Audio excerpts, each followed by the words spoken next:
Punjabi radio US ਸੁਣ ਰਹੇ ਸਾਰੇ ਸਰੋਤਿਆਂ ਨੂੰ ਬਲਵਿੰਦਰ ਕੌਰ ਵੱਲੋਂ ਪਿਆਰ ਭਰੀ ਸਤਿ ਸ੍ਰੀ ਅਕਾਲ ਤੇ ਜੀ। ਪ੍ਰੋਗਰਾਮ ਖਬਰ ਤੇ ਨਜ਼ਰ ਪ੍ਰੋਗਰਾਮ ਦੇ ਵਿੱਚ ਸਾਡੇ ਨਾਲ ਹੋਣਗੇ ਮੈਂਟੂ ਗੁਲਸਰੀਆ ਜੀ। ਦੱਸਣਗੇ ਕਿ ਪੰਜਾਬ ਦੇ ਵਿੱਚ ਪੂਰੇ ਭਾਰਤ ਦੇ ਵਿੱਚ ਕੀ ਕੁਝ ਹੋ ਰਿਹਾ, ਉਹਨਾਂ ਦੇ ਨਾਲ ਕਰਾਂਗੇ ਗੱਲਬਾਤ ਕਰਨ ਤੋਂ ਪਹਿਲਾਂ ਧੰਨਵਾਦ ਕਰਨਾ ਚਾਹੁੰਦੇ ਸਾਡੇ ਸਪਾਂਸਰ ਦਾ, ਜਿਨ੍ਹਾਂ ਨੇ ਇਸ ਪ੍ਰੋਗਰਾਮ ਨੂੰ ਸਪਾਂਸਰ ਕੀਤਾ, ਆਪ ਸਭ ਤੱਕ ਪਹੁੰਚਾਇਆ ਜੀ। ਸੁੱਚਾ ਸਿੰਘ ਜੀ ਬਾਸੀ, ਖਾਲਸਾ ਇੰਸ਼ੋਰੈਂਸ ਏਜੰਸੀ, ਕ੍ਰਿਸ਼ਨ ਧਨੋਤਾ ਜੀ, Yuba city, Rajinder Singh Chauhan Bakersfield, Gurvinder Singh ਤੇ ਅਵਤਾਰ ਸਿੰਘ ਚੰਦੀ ਕੋਚੈਲਾ ਤੋਂ, ਅਰਨੋ ਐਕਸਪ੍ਰੈਸ ਵਾਲੇ, ਜੱਸੀ ਕੇਲ ਲਾਲੀ Sidhu ji Bakersfield, Punjabi American senior centre Bakersfield. ਬਹੁਤ ਬਹੁਤ ਇਹਨਾਂ ਦੇ ਧੰਨਵਾਦੀ ਹਾਂ, ਇਹਨਾਂ ਨੇ ਇਸ ਪ੍ਰੋਗਰਾਮ ਨੂੰ ਸਪਾਂਸਰ ਕੀਤਾ, ਆਪ ਸਭ ਤੱਕ ਪਹੁੰਚਾਇਆ ਜੀ। ਸਾਡੇ ਨਾਲ ਜੁੜ ਚੁੱਕੇ ਨੇ ਮੈਂਟੂ ਗੁਲਸਰੀਆ ਜੀ, ਸਤਿ ਸ਼੍ਰੀ ਅਕਾਲ, ਸਵਾਗਤ ਹੈ ਜੀ। ਜੀ ਸ਼ੁਕਰੀਆ ਜੀ, ਸਾਰਿਆਂ ਨੂੰ ਸਤਿ ਸ਼੍ਰੀ ਅਕਾਲ ਜੀ। ਹਾਂ, ਤੇ ਮੈਂਟੂ ਗੁਲਸਰੀਆ ਜੀ, ਸਭ ਤੋਂ ਪਹਿਲਾਂ ਅਸੀਂ ਆਪਣੇ ਖਬਰ ਆਈ ਸੀਗੀ ਇੱਕ ਸੰਜੇ ਲੀਲਾ ਭੰਸਾਲੀ ਦੇ ਚਪੇੜਾਂ ਪਈਆਂ ਨੂੰ ਕਾਫੀ ਕੁੱਟਮਾਰ ਕੀਤੀ ਗਈ ਆ। ਹੁਣ ਉਸ ਤੋਂ ਬਾਅਦ ਉਸਦੇ ਪ੍ਰੋਡਕਸ਼ਨ ਹਾਊਸ ਨੇ ਵੀ ਮਾਫੀ ਮੰਗੀ।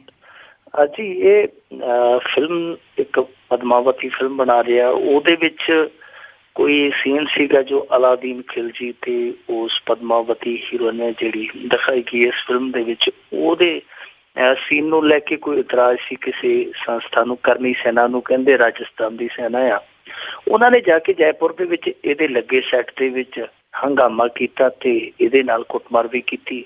ਉਸ ਤੋਂ ਬਾਅਦ ਸਾਰੀ ਫਿਲਮ ਇੰਡਸਟਰੀ ਸੰਜੇ ਲੀਲਾ ਭੰਸਾਲੀ ਦੇ ਨਾਲ ਖੜੀ, ਕਿਉਂਕਿ ਇਹ ਬਹੁਤ ਵੱਡਾ ਡਾਇਰੈਕਟਰ ਹੈ, ਬਹੁਤ ਵੱਡਾ ਨਿਰਮਾਤਾ ਹੈ।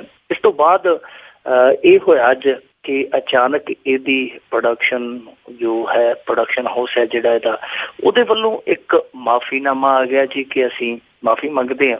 ਪਰ ਨਾਲ ਇਹ ਕਿਹਾ ਗਿਆ ਕਿ ਜੀ ਇਹੋ ਜਿਹਾ ਕੋਈ ਸੀਨ ਹੈ ਜਿਹੜਾ ਫਿਲਮਾਇਆ ਨਹੀਂ ਸੀ ਜਾ ਰਿਹਾ।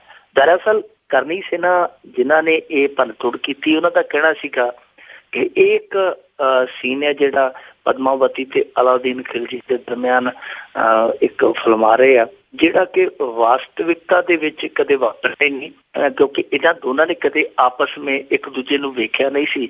ਤੇ ਫਿਲਮ ਦੇ ਵਿੱਚ ਇਹ ਦਿਖਾਇਆ ਜਾ ਰਿਹਾ ਕਿ ਅਲਾਦੀਨ ਖਿਲਜੀ ਹੈ ਜਿਹੜਾ ਉਹ ਸੁਪਨੇ ਦੇ ਵਿੱਚ ਉਸ ਪਦਮਾਵਤੀ ਬਾਰੇ ਸੋਚਦਾ ਵਾ।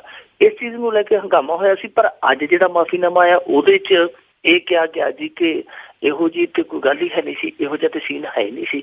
ਜੇ ਇਹੋ ਜਿਹਾ ਸੀਨ ਹੀ ਹੈ ਨਹੀਂ ਸੀ ਤੇ ਫਿਰ ਆਹ ਜਿਹੜਾ ਡਰਾਮੇ ਵਾਲਾ ਸੀਨ ਹੋਇਆ ਇਹ ਕਾਹਤੋਂ ਹੋਇਆ, ਸਮਝ ਤੋਂ ਪਰੇ ਦੀ ਗੱਲ ਆ। ਚਲੋ ਦੋਵਾਂ ਦਾ ਸਮਝੌਤਾ ਹੋ ਗਿਆ ਜੀ, ਦੋਵੇਂ ਧਿਰਾਂ ਦਾ ਕਹਿੰਦੇ ਜੀ ਨਿਬੇੜਾ ਹੋ ਗਿਆ। ਪਰ ਬਾਅਦ ਦੇ ਵਿੱਚ ਇਹ ਸੁਣਨ ਨੂੰ ਆ ਗਿਆ ਕਿ ਉਹ ਜਿਹੜੀ ਕਰਨੀ ਸੀ ਨਾ, ਇੱਕ ਵਾਰੀ ਤੇ ਸਮਝੌਤਾ ਕਰ ਗਈ, ਦੂਜੀ ਵਾਰ ਕਹਿੰਦੇ ਜੀ ਸਾਨੂੰ ਤੇ ਇਹਦੇ ਨਾਂ ਤੋਂ ਵੀ ਇਤਰਾਜ਼ ਆ। ਹੁਣ ਉਹ ਫਿਲਮ ਦਾ ਨਾਂ ਬਦਲਾਉਣ ਲਈ ਵੀ ਇੱਥੋਂ ਤੱਕ ਪਹੁੰਚ ਕੇ ਕਹਿੰਦੇ ਜੀ ਕਿ ਸਾਨੂੰ ਤੇ ਇਸ ਫਿਲਮ ਤੇ ਇਤਰਾਜ਼ ਹੈ। ਹਾਲਾਂਕਿ ਸੰਜੇ ਲੀਲਾ ਭੰਸਾਲੀ ਤੇ ਉਹਦੀ ਜਿਹੜੀ ਟੀਮ ਆ ਉਹ ਤੇ ਜੈਪੁਰ ਛੱਡ ਕੇ ਚਲੇ ਗਏ ਆ, ਪਰ ਕਰਨੀ ਸੈਨਾ ਹਾਲੇ ਉਹਨਾਂ ਦਾ ਖੜਾ ਨਹੀਂ ਛੱਡਦੀ ਪਈ। ਇਹ ਤੋਂ ਇਹ ਜਾਪਦਾ ਹੈ ਜਿਸ ਤਰੀਕੇ ਦੇ ਨਾਲ ਸੰਜੇ ਲੀਲਾ ਭੰਸਾਲੀ ਦਬਾਅ ਦੇ ਵਿੱਚ ਆਇਆ, ਉਸ ਤੋਂ ਅੰਦਾਜ਼ਾ ਹੋ ਜਾਂਦਾ ਕਿ ਇਸ ਦੇਸ਼ ਦੇ ਵਿੱਚ, ਇਸ ਮੁਲਕ ਦੇ ਵਿੱਚ ਜਿਸ ਤਰ੍ਹਾਂ ਦੀ ਇੱਕ ਆਜ਼ਾਦੀ ਕਲਾ ਨੂੰ ਮਿਲੀ ਹੋਈ ਸੀ, ਸੰਸਕ੍ਰਿਤੀ ਨੂੰ ਮਿਲੀ ਸੀ, ਵੱਧਦੀ ਫੁੱਲਦੀ ਪਈ ਸੀਗੀ, ਉਹ ਕਿਤੇ ਨਾ ਕਿਤੇ ਪ੍ਰਭਾਵਿਤ ਹੁੰਦੀ ਜਾਪਦੀ ਹੈ। ਕਿਉਂਕਿ ਇਹ ਜਿਹੜੀ ਕਰਨੀ ਸੈਨਾ ਜਿਹੜੀ ਆਪਣੇ ਆਪ ਨੂੰ ਅਖਾਉਤੀ ਰਾਜਪੂਤਾਨਾ ਸੈਨਾ ਕਹਿੰਦੀ ਹੈ, ਇਸ ਅਖਾਉਤੀ ਸੈਨਾ ਨੇ ਪਿਛਲੀ ਵਾਰੀ ਜਦੋਂ ਬਾਜੀਰਾਓ ਮਸਤਾਨੀ ਫਿਲਮ ਬਣੀ ਆ, ਉਦੋਂ ਉਹ ਫਿਲਮ ਇੱਥੇ ਰਿਲੀਜ਼ ਨਹੀਂ ਸੀ ਹੋਣ ਦਿੱਤੀ ਰਾਜਸਥਾਨ ਦੇ ਵਿੱਚ, ਉਦੋਂ ਵੀ ਇਹਨਾਂ ਨੇ ਰੌਲਾ ਰੱਟਾ ਪਾਈ ਰੱਖਿਆ। ਪਰ ਐਤਕੀ ਜੋ ਕੀਤਾ ਇਹ ਤੇ ਸਿਰਾ ਲੰਘਣ ਵਾਲੀ ਗੱਲ ਆ। ਜੇ ਇਸ ਤਰ੍ਹਾਂ ਕੰਮ ਚੱਲਦਾ ਰਿਹਾ ਤੇ ਬਹੁਤ ਸਾਰੀਆਂ ਜਿਹੜੀਆਂ ਇਤਿਹਾਸ ਤੋਂ ਬਣਦੀਆਂ ਵਿੱਚ ਥੋੜ੍ਹੇ ਜਿਹੇ ਉਹਨਾਂ ਦੇ ਅੰਦਰ ਗਲਪ ਵੀ ਭਰੇ ਜਾਂਦੇ ਆ, ਕਾਲਪਨਿਕ ਸੀਨ ਵੀ ਭਰੇ ਜਾਂਦੇ ਆ। ਇਹਨਾਂ ਨੂੰ ਲੈ ਕੇ ਤੇ ਫਿਰ ਕੋਈ ਨਾ ਕੋਈ ਵਿਵਾਦ ਛੇੜ ਹੀ ਰੱਖੂਗਾ। ਇਹਦੇ ਵਿੱਚ ਜਿਸ ਤਰੀਕੇ ਨਾਲ ਰਾਜਸਥਾਨ ਦੀ ਸਰਕਾਰ ਨੇ ਰੋਲ ਅਦਾ ਕੀਤਾ ਹੈ, ਬੜਾ ਨਿੰਦਰਯੋਗ ਹੈ। ਉਹ ਬਸ ਸਿਰਫ ਤੇ ਸਿਰਫ ਫਿਲਮ ਦੇ ਜਿਹੜੇ ਦਰਸ਼ਕ ਹੁੰਦੇ ਉਹਨਾਂ ਦੇ ਵਾਂਗ ਬੈਠ ਕੇ ਉਹ ਸਾਰਾ ਕੁਛ ਇਸ ਡਰਾਮੇ ਨੂੰ ਦੇਖਦੇ ਰਹੀ, ਕੀਤਾ ਉਹਨੇ ਕੱਖ ਵੀ ਨਹੀਂ। ਪਰ ਜਿੱਥੋਂ ਤੱਕ ਇਹ ਗੱਲ ਹੈ ਨਾ ਕਿ ਅਲਾਦੀਨ ਖਿਲਜੀ ਜਾਂ ਪਦਮਾਵਤੀ ਤਾਂ ਇਤਿਹਾਸਕ ਪਿਛੋਕੜ ਜੇ ਵੇਖੀਏ, 1296 ਤੋਂ 1316 ਤੱਕ ਅਲਾਦੀਨ ਖਿਲਜੀ ਦਾ ਰਾਜ ਰਿਹਾ। ਉਸ ਰਾਜ ਦੇ ਦੌਰਾਨ, ਉਸ ਸ਼ਾਸਨ ਦੇ ਦੌਰਾਨ, ਉਸ ਕਾਲ ਦੇ ਦੌਰਾਨ ਕਿਤੇ ਵੀ ਪਦਮਾਵਤੀ ਜਿਹੜੀ ਆ ਉਹ ਜ਼ਿਕਰਤ ਨਹੀਂ ਹੁੰਦੀ ਇਤਿਹਾਸ ਤੇ, ਕਿਸੇ ਵੀ ਪੰਨੇ ਤੇ ਇਤਿਹਾਸ ਦੀ ਕਿਸੇ ਵੀ ਕਿਤਾਬ ਦੇ ਵਿੱਚ। ਬਾਅਦ ਦੇ ਵਿੱਚ 2.5 ਸਦੀਆਂ ਬਾਅਦ ਜਦੋਂ ਅਕਬਰ ਦਾ ਦੌਰ ਆਉਂਦਾ ਹੈ, ਉਦੋਂ ਇੱਕ ਜੈਸੀ ਇੱਕ ਰਾਈਟਰ ਹੋਇਆ, ਇਤਿਹਾਸਕਾਰ ਹੋਇਆ, ਉਹਦੇ ਵਿੱਚੋਂ ਇਹ ਹਵਾਲਾ ਨਿਕਲਿਆ ਪਦਮਾਵਤੀ ਦਾ। ਪਤਾ ਨਹੀਂ ਉਹਦੀ ਕਲਪਨਾ ਸੀ ਜਾਂ ਕੋਈ ਵਾਕਈ ਉੱਥੇ ਕਿਰਦਾਰ ਸੀ, ਪਰ ਬਹੁਤੇ ਇਤਿਹਾਸਕ ਹਵਾਲੇ ਮੌਜੂਦ ਨਹੀਂ ਹੈ। ਪਰ ਬਾਵਜੂਦ ਇਸ ਦੇ ਕਰਨੀ ਸੈਨਾ ਜਿਹੜੀ ਉਹ ਪਦਮਾਵਤੀ ਨੂੰ ਰਾਜਪੂਤਾਂ ਨਾਲ ਨਾ ਸਿਰਫ ਜੋੜਦੀ ਪਈ ਹੈ, ਬਲਕਿ ਉਹਦੇ ਨਾਂ ਤੇ ਹੱਥ ਪੈਰ ਵੀ ਲੋਕਾਂ ਦੇ ਤੋੜਦੀ ਪਈ ਹੈ। ਤੇ ਉਹਦੇ ਅੱਗੇ ਜਿਹੜੀ ਸਾਡੀ ਸਰਕਾਰ ਆ ਉਹ ਇਸ ਤਰ੍ਹਾਂ ਲੱਗਦਾ ਜਿਵੇਂ ਹੱਥ ਜੋੜਦੀ ਪਈ ਹੈ। ਜੀ ਬਿਲਕੁਲ, ਇਹ ਵੀ ਇੱਕ ਭੰਬਲ ਭੁੱਸਾ ਆ ਗੱਲ ਕੀ ਹੈਗੀ ਆ। ਤੇ ਅੱਗੇ ਆਪਾਂ ਆਸਾਰਾਮ ਇੱਕ ਬਾਬਾ ਸੀਗਾ ਜੀ, ਉਸਦਾ ਬੜਾ ਵੱਡਾ ਡੇਰਾ ਸੀਗਾ ਤੇ ਕਾਫੀ ਉਹ ਖਬਰਾਂ ਦੇ ਵਿੱਚ ਵੀ ਰਹਿੰਦਾ ਸੀਗਾ। ਉਹ ਜ਼ਮਾਨਤ ਲਈ ਟੱਕਰਾਂ ਮਾਰ ਰਿਹਾ, ਪਰ ਉਸਦੀ ਅਰਜ਼ੀ ਵੀ ਖਾਰਜ ਹੋ ਗਈ ਤੇ ਨਾਲ ਨਾਲ ਕੋਰਟ ਨੇ 1 ਲੱਖ ਦਾ ਜੁਰਮਾਨਾ ਵੀ ਕਰਤਾ।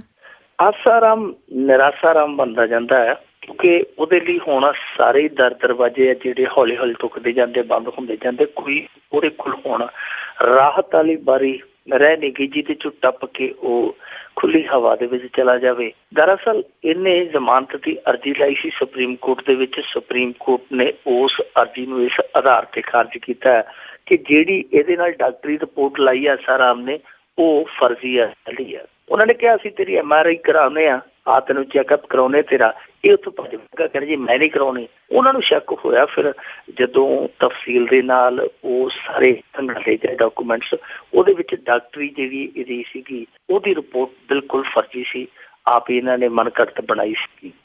ਇਸ ਤੋਂ ਪਹਿਲਾਂ ਵੀ ਇਹ ਡਰਾਮੇਬਾਜ਼ ਬੰਦਾ ਇਹੋ ਜਿਹਾ ਕੰਮ ਕਰ ਚੁੱਕਾ। ਇਹਦੇ ਇੱਕ ਪੈਰੋਕਾਰ ਨੇ ਰਾਜਸਥਾਨ ਦੀ ਜਿੱਥੇ ਬੰਦ ਹੈ ਜੈਪੁਰ ਦੀ ਇੱਕ ਅਦਾਲਤ ਦੇ ਵਿੱਚ ਫਾਈਲ ਲਾਤੀ ਸੀਗੀ, ਅਰਜ਼ੀ ਲਾ ਦਿੱਤੀ ਸੀਗੀ ਕਿ ਇਸ ਆਸਾਰਾਮ ਨੂੰ ਇਸ ਆਧਾਰ ਤੇ ਜ਼ਮਾਨਤ ਦਿੱਤੀ ਜਾਵੇ ਕਿਉਂਕਿ ਇਹ ਬੰਦਾ ਤੁਰ ਫਿਰ ਨਹੀਂ ਸਕਦਾ ਤੇ ਸਾਰੀ ਸਰੀਰਕ ਕਿਰਿਆ ਜਿਹੜੀ ਉਹ ਬਿਸਤਰੇ 'ਚ ਸਾਧਦਾ।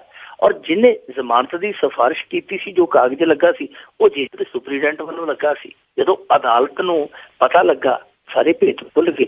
ਬਾਅਦ ਦੇ ਵਿੱਚ ਰਾਜਸਥਾਨ ਸਰਕਾਰ ਨੇ ਉਹ ਲਿਖ ਕੇ ਵੀ ਦਿੱਤਾ ਸੁਪਰੀਮ ਕੋਰਟ ਨੂੰ ਕਿ ਇਸ ਬੰਦੇ ਦੇ ਪੈਰੋਕਾਰਾਂ ਨੇ ਤੇ ਇੱਥੋਂ ਤੱਕ ਕਰਤੂਤ ਕੀਤੀ ਹੈ ਕਿ ਜੇਲ੍ਹ ਦੇ ਸੁਪਰੀਡੈਂਟ ਦਾ ਜਾਲੀ ਸਿਫਾਰਸ਼ੀ ਪੱਤਰ ਲਾ ਕੇ ਇਹਨਾਂ ਕੋਰਟ ਦੇ ਵਿੱਚ ਪੇਸ਼ ਕਰ ਦਿੱਤਾ ਸੀਗਾ। ਸੁਪਰੀਮ ਕੋਰਟ ਨੂੰ ਇਹ ਪਹਿਲਾਂ ਇਹਨਾਂ ਤੇ ਸ਼ੱਕ ਸੀ, ਇਸੇ ਕਰਕੇ ਇਸੇ ਹਿਮਾਕਤ ਕਰ ਅੱਜ ਇਹਨਾਂ ਨੂੰ 1 ਲੱਖ ਰੁਪਇਆ ਜੁਰਮਾਨਾ ਵੀ ਠੁਕਿਆ। ਨਾਲ FIR ਹੋਰ ਦਰਜ ਹੋਣ ਦੇ ਉਹਨਾਂ ਨੇ ਹੁਕਮ ਕਰ ਦਿੱਤੇ ਆ ਕਿ 1 ਪਰਚਾ ਇਹਦੇ ਤੇ ਹੋਰ ਪਾਇਆ ਜਾਵੇ। ਸੋ ਆਸਾਰਾਮ ਹੁਣ ਬੁਰੀ ਤਰ੍ਹਾਂ ਕੁੜਕੀ 'ਚ ਫਸ ਗਿਆ। ਔਰ ਦੂਜੀ ਗੱਲ ਮੇਰੇ ਖਿਆਲ ਦੇ ਨਾਲ ਤੇ ਵਾਹਵਾ ਜੁਰਮਾਨਾ ਪਾਉਣਾ ਚਾਹੀਦਾ ਸੀ, ਕਿਉਂਕਿ ਅੱਗੇ ਜਦੋਂ ਜੈਪੁਰ ਦੇ ਵਿੱਚ ਇਹਨੇ ਬਿਮਾਰ ਹੋਣ ਦਾ ਡਰਾਮਾ ਕੀਤਾ ਸੀ ਜੈਪੁਰ ਜੇਲ੍ਹ ਦੇ ਵਿੱਚੋਂ, ਤੇ ਇਹਨੂੰ ਖੜਨ ਲੱਗੇ ਸਨ ਕਿ ਚੱਲ ਤੈਨੂੰ ਏਮਸ ਦੇ ਵਿੱਚ ਚੈੱਕ ਕਰਾ ਲਿਆ ਉਹਨੇ ਦਿੱਲੀ ਦੇ ਵਿੱਚ। ਪਰ ਇਹ ਕਹਿੰਦਾ ਜੀ ਮੈਂ ਤੇ ਬਾਈ ਏਅਰ ਜਾਊਂ, ਜਹਾਜ਼ ਦੇ ਥਰੂ ਜਾਊਂ। ਜਹਾਜ਼ ਦੇ ਵਿੱਚ ਜਦੋਂ ਇਹਨੂੰ ਲਿਜਾਇਆ ਗਿਆ ਤੇ ਇਹਦੇ ਪਹਿਲਾਂ ਹੀ ਉੱਥੇ ਚੇਲੇ ਵਾਲੇ ਬੈਠੇ ਸਨ। ਜਦੋਂ ਜਹਾਜ਼ ਉੱਡਿਆ ਤੇ ਉਹ ਢੋਲਕੀਆਂ ਉਸ਼ੈਨੇ ਵਜਾਉਣ ਲੱਗ ਪਏ। ਪਾਇਲਟ ਪਤਾ ਨਹੀਂ ਕਿਸ ਤਰ੍ਹਾਂ ਉੱਥੋਂ ਤੱਕ ਉਹ ਜਹਾਜ਼ ਨੂੰ ਲੈ ਕੇ ਗਿਆ। ਇਹਨਾਂ ਨੇ ਉੱਥੇ ਬਹੁਤ ਤਮਾਸ਼ਾ ਰਜਮਾ ਕੀਤਾ ਤੇ ਜੇ ਉੱਥੇ ਗਿਆ ਸੀ ਉੱਥੇ ਇੱਕ ਨਰਸ ਨੂੰ ਇਹਨੇ ਛੇੜ ਦਿੱਤਾ ਸੀਗਾ। ਸੋ ਥਾਂ ਥਾਂ ਤੇ ਇਹ ਬੰਦਾ ਡਰਾਮੇ ਕਰਦਾ, ਥਾਂ ਥਾਂ ਤੇ ਇਹ ਘਟੀਆਪਣ ਕਰਦਾ। ਮੇਰੇ ਖਿਆਲ ਦੇ ਨਾਲ ਉਹ ਜੋ ਜਹਾਜ਼ਾਂ ਤੇ ਹੁੰਟੇ ਲਏ ਅਤੇ ਜੋ ਇਹਨਾਂ ਨੇ ਉੱਥੇ ਜਹਾਜ਼ ਦੇ ਵਿੱਚ ਇਸ ਤਰ੍ਹਾਂ ਦਾ ਰੌਣਕ ਮੇਲਾ ਕੀਤਾ, ਉਹਦਾ ਵੀ ਜੁਰਮਾਨਾ ਇਹਨਾਂ ਨੂੰ ਪਾਉਣਾ ਚਾਹੀਦਾ। ਹੁਣ ਮੇਰੇ ਖਿਆਲ ਦੇ ਨਾਲ ਸਖਤੀ ਜਿਹੜੀ ਅਦਾਲਤ ਉਹ ਇੱਥੇ ਜ਼ਿਆਦਾ ਵਰਤੇਗੀ। ਲਿਹਾਜ਼ਾ ਅਸੀਂ ਕਹਿ ਸਕਦੇ ਹਾਂ ਕਿ ਆਸਾਰਾਮ ਹੈ ਜਿਹੜਾ ਉਹ ਛੇਤੀ ਬਾਹਰ ਆਉਂਦਾ ਜਾਪਦਾ ਨਹੀਂ। ਇਸੇ ਕਰਕੇ ਜੋ ਮੈਂ ਸ਼ੁਰੂ 'ਚ ਕਿਹਾ ਕਿ ਆਸਾਰਾਮ ਹੁਣ ਹੌਲੀ ਹੌਲੀ ਨਿਰਾਸਾਰਾਮ ਬਣਦਾ ਜਾਂਦਾ ਹੈ।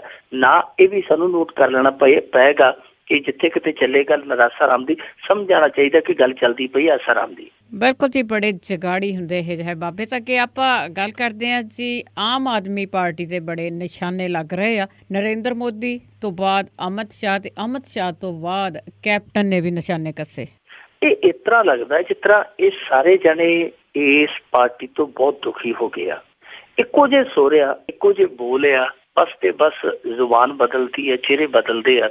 ਨਰਿੰਦਰ ਮੋਦੀ ਕੱਲ ਜਿਹੜਾ ਭਾਸ਼ਣ ਕਰਕੇ ਗਿਆ, ਉਸ ਭਾਸ਼ਣ ਦੇ 33 ਮਿੰਟਾਂ ਚੋਂ 11 ਮਿੰਟ ਹੈ ਜਿਹੜੇ ਆਮ ਆਦਮੀ ਪਾਰਟੀ ਦੇ ਲੇਖੇ ਲੱਗੇ।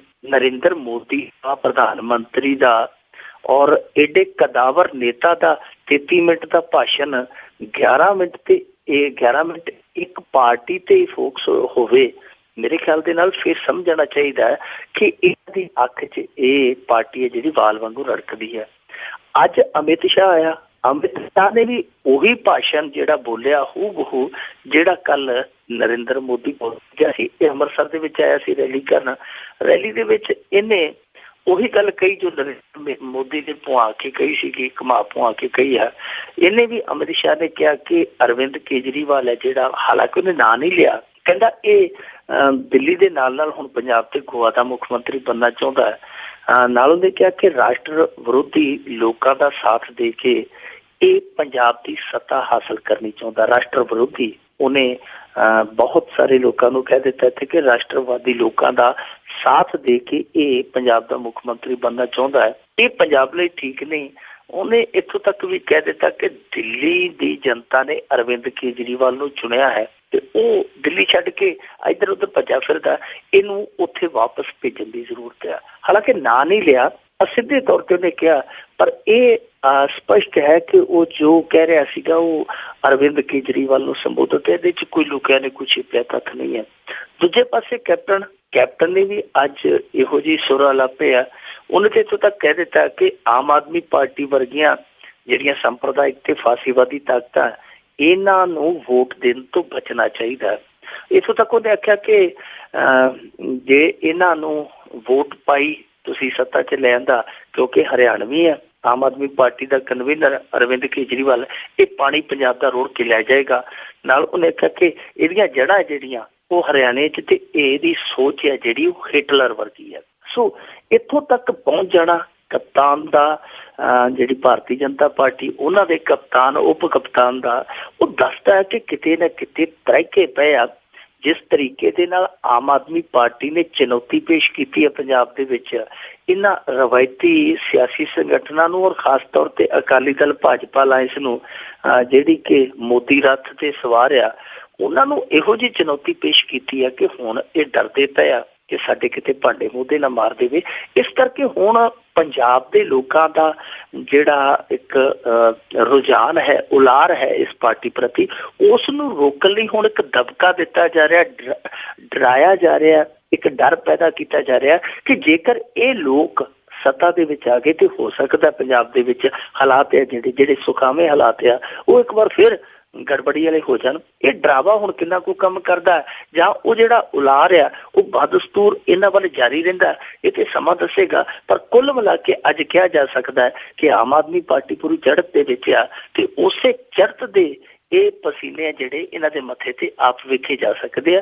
ਤਿੰਨੇ ਹੀ ਨੇਤਾ ਜਿਹੜੇ ਉਹ ਇੱਕੋ ਸੁਰ ਦੇ ਵਿੱਚ ਬੋਲਦੇ ਪਏ ਆ ਕਿ ਜੇ ਇਹਨਾਂ ਨੂੰ ਸੱਤਾ ਦੇ ਦਿੱਤੀ ਤੇ ਪੰਜਾਬ ਦੇ ਵਿੱਚ ਗੜਬੜ ਬਹੁਤ ਵੱਡੇ ਪੱਧਰ ਤੇ ਹੋ ਜਾਏਗੀ।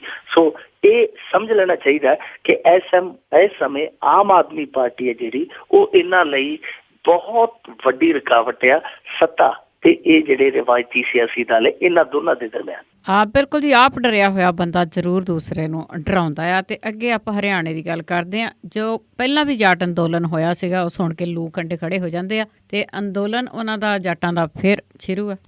ਦੇਖੋ ਇਹ ਕੱਲ ਤੋਂ ਸ਼ੁਰੂ ਹੋਇਆ, ਅੱਜ ਦੂਜਾ ਦਿਨ ਸੀਗਾ, ਪਰ ਕੁੱਲ ਮਿਲਾ ਕੇ ਅੱਜ ਦੂਜਾ ਦਿਨ ਵੀ ਸੁਖਾਵਾਂ ਰਿਹਾ, ਕੋਈ ਇਹੋ ਜਿਹੀ ਵੱਡੀ ਘਟਨਾ ਨਹੀਂ ਵਾਪਰੀ। ਹਾਂ ਕਈ ਥਾਈਂ ਮਾਹੌਲ ਹੈ ਜਿਹੜਾ ਤਲਖੀ ਵਾਲਾ ਬਣਿਆ। ਇਹ ਕਿਨਾਰਿਆਂ ਤੋਂ ਥੋੜੇ ਜਿਹੇ ਹਟਵੇਂ ਬੈਠੇ, ਹਾਈਵੇ ਦੇ ਜਿਹੜੇ ਕਿਨਾਰੇ ਉਹਨਾਂ ਤੋਂ ਥੋੜਾ ਹਟਵੇਂ ਬੈਠੇ, ਉਹਦੇ ਲਈ ਇੱਕ ਇਹਨਾਂ ਤੇ ਸ਼ਰਤ ਲਾਗੂ ਕੀਤੀ ਗਈ ਹੈ ਕਿ ਤੁਸੀਂ ਇੰਨੇ ਮੀਟਰ 500 ਮੀਟਰ ਹੈ ਜਿਹੜਾ ਉਹ ਛੱਡ ਕੇ ਤੁਸੀਂ ਹਾਈਵੇ ਤੋਂ ਬਹੋਗੇ। ਖਾਸ ਤੌਰ ਤੇ ਜਿੱਥੇ ਕੋਈ ਰੇਲਵੇ ਸਟੇਸ਼ਨ ਹੈ ਜਾਂ ਬਿਜਲੀ ਦਾ ਗ੍ਰਿਡ ਹੈ ਜਾਂ ਇਸ ਤਰ੍ਹਾਂ ਦੀ ਕੋਈ ਹੋਰ ਇਮਾਰਤ ਆ, ਉਹਦੇ ਤੋਂ ਤੁਸੀਂ ਇੰਨੀ ਦੂਰ ਰਹੋਗੇ। ਇਹਨਾਂ ਤੇ ਸ਼ਰਤਾਂ ਲਾਗੂ ਹੈ। ਔਰ ਦੂਜਾ ਇਹ ਕਿ ਐਤਕੀ ਇਹਨਾਂ ਨੇ ਨੀਮ ਫੌਜੀ ਦਸਤੇ ਆ ਜਿਹੜੇ ਪੈਰਾਮਿਲਟਰੀ ਫੋਰਸਿਸ ਜਿਹਨੂੰ ਆਪਾਂ ਕਹਿੰਦੇ ਆ, ਉਹ ਪਹਿਲਾਂ ਹੀ ਬੁਲਾ ਕੇ ਇੰਤਜ਼ਾਮ ਕੀਤਾ ਹੋਇਆ ਸੀ। ਔਰ ਦੂਜੀ ਗੱਲ ਇਹ ਹੈ ਕਿ ਇਹ ਜਾਟ ਅੰਦੋਲਨ ਹੈ ਜਿਹੜਾ, ਇਹਦੇ ਵਿੱਚ ਇੱਕ ਧੜਾ ਇਸ ਸਮੇਂ ਭਾਗ ਲੈ ਰਿਹਾ, ਇੱਕ ਧੜਾ ਹਾਲੇ ਇਸ ਅੰਦੋਲਨ ਤੋਂ ਜੁਦਾ ਹੈ, ਇਸ ਅੰਦੋਲਨ ਤੋਂ ਵੱਖਰਾ। ਜੇ ਉਹ ਧੜਾ ਵੀ ਕੱਲ ਨੂੰ ਜਾਂ ਪਰਸੋਂ 2-4 ਦਿਨਾਂ ਨੂੰ ਆ ਕੇ ਰਲ ਜਾਂਦਾ ਹੈ ਤਾਂ ਫਿਰ ਇਸ ਅੰਦੋਲਨ ਦੀ ਤਾਕਤ ਹੈ ਜਿਹੜੀ ਦੁੱਗਣੀ ਹੋ ਜਾਏਗੀ। ਹਾਲ ਦੀ ਘੜੀ ਸਭ ਕੁਝ ਉੱਥੇ ਸ਼ਾਂਤੀਪੂਰਵਕ ਚੱਲਦਾ ਪਿਆ। ਆਉਣ ਵਾਲੇ ਦਿਨਾਂ 'ਚ ਇਹ ਅਸ਼ਾਂਤੀਪੂਰਵਕ ਨਹੀਂ ਹੋਏਗਾ, ਇਹਦੀ ਕੋਈ ਗਰੰਟੀ ਨਹੀਂ ਹੈ। ਪਰ ਇਸ ਤਰ੍ਹਾਂ ਹਾਲੇ ਜਾਪਦਾ ਹੈ ਕਿ ਜਿਸ ਤਰ੍ਹਾਂ ਉੱਥੋਂ ਦਾ ਮਾਹੌਲ ਹੈ ਜਿਹੜਾ ਹਰਿਆਣੇ ਦਾ, ਉਹ ਟੋਟਲੀ ਅੰਡਰ ਕੰਟਰੋਲ ਆ। ਸਾਰੀਆਂ ਚੀਜ਼ਾਂ ਜਿਹੜੀਆਂ ਉਹ ਆਸ ਦੇ ਅਨੁਕੂਲ ਹੀ ਚੱਲਦੀਆਂ ਪਈਆਂ, ਪਰ ਲੋਕਾਂ ਦੇ ਵਿੱਚ ਭੈ ਹੈ, ਡਰ ਹੈ। ਖਾਸ ਤੌਰ ਤੇ ਜਿਹੜੇ ਰਾਹਗੀਰ ਹਰਿਆਣੇ ਦੇ ਵਿੱਚੋਂ ਲੰਘਦੇ ਆ, ਕਿ ਪਤਾ ਨਹੀਂ ਗਾ ਕਿਹੜੇ ਵੇਲੇ ਹਾਲਾਤ ਹੈ ਜਿਹੜੇ ਉਹ ਪਿਛਲੀ ਵਾਰੀ ਵਰਗੇ ਹੋ ਜਾਣ। ਕੁੱਲ ਮਿਲਾ ਕੇ ਸਹਿਮ ਹੈ ਜਿਹੜੇ ਉੱਥੋਂ ਲੰਘਦੇ ਆ, ਪਰ ਹਾਲ ਦੀ ਘੜੀ ਸਥਿਤੀ ਹੈ ਜਿਹੜੀ ਉਹ ਅੰਡਰ ਕੰਟਰੋਲ ਆ। ਪਰ ਮੈਂ ਬੇਨਤੀ ਕਰਾਂਗਾ, ਜੇ ਕਿਸੇ ਨੇ ਆਉਣਾ ਬਾਹਰੋਂ, ਖਾਸ ਤੌਰ ਤੇ ਜੋ ਹਰਿਆਣੇ ਚੋਂ ਗੁਜ਼ਰ ਕੇ ਜਾਂਦਾ ਪੰਜਾਬ ਨੂੰ, ਉਹ ਥੋੜੇ ਜਿਹੇ ਚੁਕੰਨੇ ਰਹਿਣ, ਚੌਕਸ ਰਹਿਣ। ਜਦੋਂ ਵੀ ਉਹਨਾਂ ਨੇ ਇੱਧਰ ਨੂੰ ਜਾਣਾ ਉਸ ਤੋਂ ਪਹਿਲਾਂ ਸਹੀ ਤੇ ਸਟੀਕ ਜਾਣਕਾਰੀ ਲੈਣ ਕਿ ਹਾਲਾਤ ਕਿਹੋ ਜਿਹੇ ਆ, ਨਹੀਂ ਤੇ ਕੋਈ ਵਲਾ ਪਾ ਕੇ ਆ ਜਾਣ। ਇੱਧਰ ਦੀ ਕੋਈ ਰਿਸਕ ਲੈਣ ਦੀ ਜ਼ਰੂਰਤ ਨਹੀਂ ਹੈ, ਕਿਉਂਕਿ ਇੱਥੇ ਪਤਾ ਨਹੀਂ ਕਿਹੜੇ ਵੇਲੇ ਕੀ ਹੋ ਜਾਣਾ। ਖਾਸ ਤੌਰ ਤੇ ਹਰਿਆਣੇ ਦੇ ਵਿੱਚ ਜਿਸ ਤਰ੍ਹਾਂ ਦੇ ਹਾਲਾਤ ਪਿਛਲੀ ਵਾਰੀ, ਕਿਉਂਕਿ ਪਹਿਲਾਂ ਵੀ ਸਭ ਕੁਝ ਠੀਕ ਠਾਕ ਸੀ, ਅਚਾਨਕ ਜਿਹੜੇ ਹਾਲਾਤ ਬਣੇ ਸਨ ਉਹਨਾਂ ਨੇ ਸਾਰਿਆਂ ਨੂੰ ਡਰਾਇਆ। ਤੇ ਅਸੀਂ ਉਹਨਾਂ ਸਾਰਿਆਂ ਦੀ ਸੁੱਖ ਮੰਗਦੇ ਹਾਂ ਜਿਨ੍ਹਾਂ ਨੇ ਇੱਧਰੋਂ ਆਉਣਾ ਜਾਂ ਇੱਧਰੋਂ ਜਾਣਾ। ਸੋ ਜਿੰਨੇ ਵੀ ਆਉਣਾ ਜਾਣਾ ਹੈ ਉਹ ਪੂਰੀ ਸਥਿਤੀ ਜਾਂਚ ਕਰਕੇ ਅੱਗੇ ਜਾਵੇ। ਹਾਲ ਦੀ ਘੜੀ 'ਚ ਵੈਸੇ ਉੱਥੇ ਕੋਈ ਏਡੀ ਖਤਰੇ ਵਾਲੀ ਗੱਲ ਨਹੀਂ ਜਾਂਦੀ, ਪਰ ਫਿਰ ਵੀ ਚੌਕਸ ਰਹਿਣਾ ਬਹੁਤ ਜ਼ਰੂਰੀ ਆ। ਤੇ ਅੱਗੇ ਆਪਾਂ ਗੱਲ ਕਰਦੇ ਹਾਂ, ਭਾਜਪਾ ਨੇ ਜਨਤਕ ਕੀਤੀਆਂ ਮਾਲਿਆ ਵੱਲੋਂ UPA ਸਰਕਾਰ ਨੂੰ ਲਿਖੀਆਂ ਹੋਈਆਂ ਚਿੱਠੀਆਂ। ਦੇਖੋ, ਇਹ ਭਾਜਪਾ ਦੀ ਇੱਕ ਚਾਲ ਇਸ ਕਰਕੇ ਸਮਝ ਦੇ ਵਿੱਚ ਆਉਂਦੀ ਹੈ ਕਿਉਂਕਿ ਕੱਲ ਨੂੰ ਬਜਟ ਸੈਸ਼ਨ ਆ। ਜਿਹੜੀਆਂ ਇਹਨਾਂ ਨੇ ਚਿੱਠੀਆਂ 2 ਜਾਰੀ ਕੀਤੀਆਂ ਕਿ ਆਹ ਬੰਦਿਆਂ ਨੇ ਚਿੱਠੀਆਂ ਜਿਹੜੀਆਂ ਵਿਜੇ ਮਾਲਿਆ ਨੇ ਲਿਖੀਆਂ, ਉਹ ਚਿੱਠੀਆਂ ਪੀ ਚਿਦੰਬਰਮ ਤੇ ਮਨਮੋਹਨ ਸਿੰਘ ਦੀਆਂ। ਇਹ ਦੋਵੇਂ ਹੀ ਅਰਥ ਮਾਮਲਿਆਂ ਦੇ ਮਾਹਰ ਆ, ਜਾਨੀ ਅਰਥ ਸ਼ਾਸਤਰ ਦੇ ਜਾਣੂ ਆ। ਇਹਨਾਂ ਦੋਵਾਂ ਦੇ ਸਿਰ ਤੇ UPA ਸਰਕਾਰ ਵਿੱਚ ਆਰਥਿਕ ਨੀਤੀਆਂ ਬਣਦੀਆਂ ਰਹੀਆਂ ਤੇ ਇਹਨਾਂ ਦੇ ਸਿਰ ਤੇ ਹੀ ਆਰਥਿਕ ਵਿਰੋਧ ਹੁੰਦੇ, ਆਰਥਿਕ ਨੀਤੀਆਂ ਦੇ ਵਿਰੋਧ ਹੁੰਦੇ ਆ ਜਿਹੜੀ ਇਹ ਸਰਕਾਰ ਮੌਜੂਦਾ ਹੈ, NDA ਸਰਕਾਰ ਆ। ਸੋ ਇਹਨਾਂ ਦੋਵਾਂ ਬਾਰੇ ਇਹ ਚਿੱਠੀਆਂ ਜਨਤਕ ਕਰ ਦੇਣੀਆਂ ਔਰ ਬਜਟ ਸੈਸ਼ਨ ਤੋਂ ਕੁਝ ਘੰਟੇ ਪਹਿਲਾਂ। ਇਹਦਾ ਮਤਲਬ ਇਹ ਕਿ ਇਹ ਪਾਲਿਸੀ ਹੈ ਇਹਨਾਂ ਦੀ ਕਿ ਕਿਸੇ ਤਰੀਕੇ ਨਾਲ ਕਾਂਗਰਸ ਨੂੰ ਪਹਿਲਾਂ ਹੀ ਦਬਾਅ 'ਚ ਲਿਆਂਦਾ ਜਾਵੇ ਤਾਂ ਕਿ ਜਿਹੜਾ ਪਰਸੋਂ ਬਜਟ ਪੇਸ਼ ਹੋਣਾ ਉਹਦੇ 'ਚ ਇਹ ਬਹੁਤਾ ਹੱਲਾ ਜਿਹੜਾ ਉਹ ਨਾ ਕਰ ਸਕਣ। ਇਹਦੇ ਇੱਕ ਬੁਲਾਰੇ ਨੇ ਸੰਬਿਤ ਪਾਤਰਾ ਭਾਰਤੀ ਜਨਤਾ ਪਾਰਟੀ ਦੇ, ਉਹਨਾਂ ਨੇ ਅੱਜ ਇਹ ਚਿੱਠੀਆਂ ਜਿਹੜੀਆਂ ਜਨਤਕ ਕੀਤੀਆਂ, ਚਿੱਠੀਆਂ ਦੇ ਵਿੱਚ ਉਹਨਾਂ ਨੇ ਦੱਸਿਆ ਕਿ 2 ਚਿੱਠੀਆਂ ਪੀ ਚਿਦੰਬਰਮ ਨੂੰ ਲਿਖੀਆਂ ਸੀ ਜਿਹੜਾ ਕਿ ਤਤਕਾਲੀਨ ਖਜ਼ਾਨਾ ਮੰਤਰੀ ਸੀ, ਤੇ 2 ਚਿੱਠੀਆਂ PM ਨੂੰ ਲਿਖੀਆਂ ਸੀਗੀਆਂ ਵਿਜੇ ਮਾਲਿਆ ਨੇ। ਇਹ ਚਿੱਠੀਆਂ ਉਹਨੇ ਕਿਹਾ ਕਿ ਪਹਿਲਾਂ ਲਿਖੀਆਂ ਸੀਗੀਆਂ 2011 ਦੇ ਵਿੱਚ, ਫਿਰ 2000 ਫਿਰ ਇੱਕ ਚਿੱਠੀ ਹੈ 2011 ਦੇ ਵਿੱਚ ਲਿਖੀ ਗਈ ਪ੍ਰਧਾਨ ਮੰਤਰੀ ਨੂੰ। ਦੂਜੀਆਂ 2 ਚਿੱਠੀਆਂ ਸੀ ਜਿਹੜੀਆਂ ਉਹ ਪੀ ਚਿਦੰਬਰਮ ਨੂੰ 2013 ਦੇ ਵਿੱਚ ਲਿਖੀਆਂ ਗਈਆਂ, ਜਿਹੜੀ ਇੱਕ ਮਾਰਚ ਦੇ ਵਿੱਚ ਤੇ ਦੂਸਰੀ ਹੈ ਜਿਹੜੀ ਉਹ ਕੁਝ ਦਿਨਾਂ ਦੇ ਬਾਅਦ, ਇੱਕ 21 ਮਾਰਚ ਨੂੰ, ਦੂਜੀ 23 ਮਾਰਚ ਨੂੰ ਲਿਖੀ ਗਈ ਹੈ। ਸੋ ਇਹ ਉਹਨਾਂ ਨੇ ਚਿੱਠੀਆਂ ਜਿਹੜੀਆਂ ਪ੍ਰੈਸ ਨੂੰ ਰਿਲੀਜ਼ ਕਰ ਦਿੱਤੀਆਂ ਕਿ 2 ਚਿੱਠੀਆਂ ਮਨਮੋਹਨ ਸਿੰਘ ਨੂੰ ਵਿਜੇ ਮਾਲਿਆ ਨੇ ਲਿਖੀਆਂ, 2 ਚਿੱਠੀਆਂ ਪੀ ਚਿਦੰਬਰਮ ਨੂੰ ਲਿਖੀਆਂ। ਕੁੱਲ ਮਿਲਾ ਕੇ 2 ਚਿੱਠੀਆਂ ਤੇ ਉਹ 2 ਵਾਰੀ ਯਾਨੀ ਦੋਵਾਂ ਨੂੰ ਲਿਖੀਆਂ ਗਈਆਂ। ਹੁਣ ਇਹਨਾਂ ਚਿੱਠੀਆਂ ਦਾ ਜਿਹੜਾ ਅਸਰ ਆ ਉਹ ਪੱਕੀ ਗੱਲ ਹੈ ਕਿ ਕਾਂਗਰਸ ਤੇ ਥੋੜਾ ਬਹੁਤ ਪਏਗਾ ਜਦੋਂ ਉਹ ਬਜਟ ਸੈਸ਼ਨ ਦੇ ਵਿੱਚ ਜਾਣਗੇ, ਇਜਲਾਸ ਦੇ ਵਿੱਚ ਜਾਣਗੇ। ਹਾਲਾਂਕਿ ਕੱਲ ਨੂੰ ਚਰਚਾ ਹੋਏਗੀ ਮੁੱਢਲੇ ਤੌਰ ਤੇ ਇਸ ਦੀ ਕਿ ਇਹ ਚਿੱਠੀਆਂ ਜਿਹੜੀਆਂ ਕਿਸ ਮੰਤਵ ਨਾਲ ਲਿਖੀਆਂ ਗਈਆਂ ਸੀ। ਪਰ ਭਾਰਤੀ ਜਨਤਾ ਪਾਰਟੀ ਨੇ ਸ਼ੁਰੂਆਤੀ ਦੌਰ ਦੇ ਵਿੱਚ ਇਹੋ ਆਖਿਆ ਕਿ ਜਦੋਂ ਇਹ ਕੰਪਨੀ ਹੈ ਜਿਹੜੀ ਘਾਟੇ ਦੇ ਵਿੱਚ ਚੱਲਦੀ ਪਈ ਸੀਗੀ, ਉਦੋਂ ਵੀ ਮੂੰਹ ਮੰਗਿਆ ਲੋਨ ਹੈ ਜਿਹੜਾ ਇਹ ਸਰਕਾਰ ਨੇ ਦਿੱਤਾ, ਜਾਨੀ ਜਿਹੜੀ ਕਾਂਗਰਸ ਸਰਕਾਰ, ਪਿਛਲੀ ਕਾਂਗਰਸ ਸਰਕਾਰ ਸੀ, ਇਹਨਾਂ ਨੇ ਲੋਨ ਨਹੀਂ ਦਿੱਤਾ। ਇਹਦੇ 'ਚ ਕੋਈ ਸ਼ੱਕ ਨਹੀਂ, ਕੋਈ ਦੋ ਰਾਏ ਨਹੀਂ ਕਿ ਇਹ ਸਭ ਕੁਛ ਰਲ ਮਿਲ ਕੇ ਚੱਲਦਾ ਰਿਹਾ। ਬੈਂਕ ਦੇ ਅਧਿਕਾਰੀ ਵੀ ਰਲੇ ਸਨ। ਪੀ ਚਿਦੰਬਰਮ ਹੈ ਜਿਹੜਾ ਕਾਂਗਰਸ ਦਾ, ਉਹ ਤੇ ਹੈ ਹੀ ਐਡਾ ਸੁਲੱਖਣਾ ਹੈ, ਉਹਦੇ ਤਾਂ ਮੁੰਡੇ ਵੀ ਉਹ ਜਿਹੜੇ ਆ ਉਹ ਵੀ ਕੇਸਾਂ ਕੂਸਾਂ ਦੇ ਵਿੱਚ ਉਲਝੇ ਪਏ ਆ। ਬਹੁਤ ਸਾਰੇ ਫਰਾਡ ਦੇ ਕੇਸ ਹੈ ਜਿਹੜੇ ਉਹ ਪੀ ਚਿਦੰਬਰਮ ਦੇ ਮੁੰਡੇ ਤੇ ਚੱਲੇ ਆ। ਨਾਲ ਪੀ ਚਿਦੰਬਰਮ ਦੇ ਵੀ 100 ਕਿਸਮ ਦੇ ਆ ਜਿਹੜੇ ਉਹ ਇਸ ਕਰਪਸ਼ਨ ਦੇ ਦੋਸ਼ ਲੱਗਦੇ ਆ। ਕਿ ਇੱਥੋਂ ਤੱਕ ਆ ਕਿ ਇਹ ਜਿਹੜੀ ਕੰਪਨੀ ਦੇ ਵਿੱਚ ਜਿਹੜੀ ਕੰਪਨੀ ਬੜੀ ਬਦਨਾਮ ਹੈ, ਉਹਦਾ ਕਿਸੇ ਟਾਈਮ ਬੋਰਡ ਦਾ ਮੈਂਬਰ ਸੀਗਾ ਤੇ ਉਹ ਤੋਂ ਸਿੱਧਾ ਹੀ ਆ ਕੇ ਤੇ ਇਹ ਸਰਕਾਰ ਦਾ ਹਿੱਸਾ ਬਣ ਗਿਆ ਸੀਗਾ। ਜਿਹੜੀ ਬਹੁਤ ਬਦਨਾਮ ਕੰਪਨੀ ਸੀ ਉਹਦਾ ਇਹ ਬੋਰਡ ਦਾ ਮੈਂਬਰ ਹੁੰਦਾ ਸੀ ਕਦੇ। ਸੋ ਇਹ ਤਾਂ ਹੈ ਹੀ ਬਦਨਾਮ, ਪਰ ਨਾਲ ਮਨਮੋਹਨ ਸਿੰਘ ਨੂੰ ਨੇ ਰਗੜ ਦਿੱਤਾ। ਹੁਣ ਦੋਵਾਂ ਬਾਰੇ ਕਈ ਕਿਸਮ ਦੇ ਜਿਹੜੇ ਕਿਸੇ ਚੱਲਦੇ ਪਏ ਆ, ਜਿਨ੍ਹਾਂ ਦਾ ਆਉਣ ਵਾਲੇ ਦਿਨਾਂ ਦੇ ਵਿੱਚ ਭਾਰਤੀ ਜਨਤਾ ਪਾਰਟੀ ਖੂਬ ਲਾਭ ਲੈ ਸਕਦੀ ਹੈ। ਪਰ ਜਿੱਥੋਂ ਤੱਕ ਗੱਲ ਹੈ ਭਾਰਤੀ ਜਨਤਾ ਪਾਰਟੀ ਦੀ, ਠੀਕ ਹੈ ਪੀ ਚਿਦੰਬਰਮ ਹੈ ਜਿਹੜਾ ਉਹ ਸਿਰੇ ਦਾ ਕਰਪਟ ਬੰਦਾ ਸੀ, ਪਰ ਦੂਜੇ ਪਾਸੇ ਜੇ ਗੱਲ ਕਰੀਏ ਇਹ ਭਾਰਤੀ ਜਨਤਾ ਪਾਰਟੀ ਜੋ ਕਹਿੰਦੀ ਪਈ ਉਹ ਅਧੂਰੀ ਕਹਾਣੀ ਦੱਸਦੀ ਹੈ।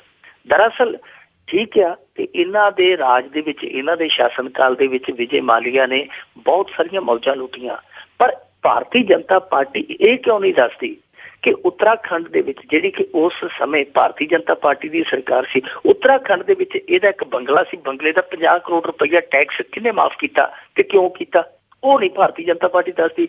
ਭਾਰਤੀ ਜਨਤਾ ਪਾਰਟੀ ਇਹ ਵੀ ਨਹੀਂ ਦੱਸਦੀ ਕਿ ਇਹਨੂੰ ਆਜ਼ਾਦ ਖਿਲਾਰ ਕੇ ਰਾਜ ਸਭਾ ਦੇ ਵਿੱਚ ਵਾੜਿਆ ਕਿੰਨੇ ਸੀ, ਉਹ ਵੀ ਭਾਰਤੀ ਜਨਤਾ ਪਾਰਟੀ ਨੇ ਵਾੜਿਆ ਸੀ। ਰਾਜ ਸਭਾ ਦੇ ਵਾੜਨ ਤੋਂ ਬਾਅਦ ਜੋ ਹੋਇਆ ਉਹ ਤੇ ਦੱਸਦੀ ਹੈ ਭਾਰਤੀ ਜਨਤਾ ਪਾਰਟੀ ਕਿ ਇਹਨੇ UPA ਸਰਕਾਰ ਦੇ ਨਾਲ ਨਜ਼ਦੀਕੀਆਂ ਵਧਾ ਕੇ ਤੇ ਸਭ ਕੁਛ ਕਰ ਲਿਆ।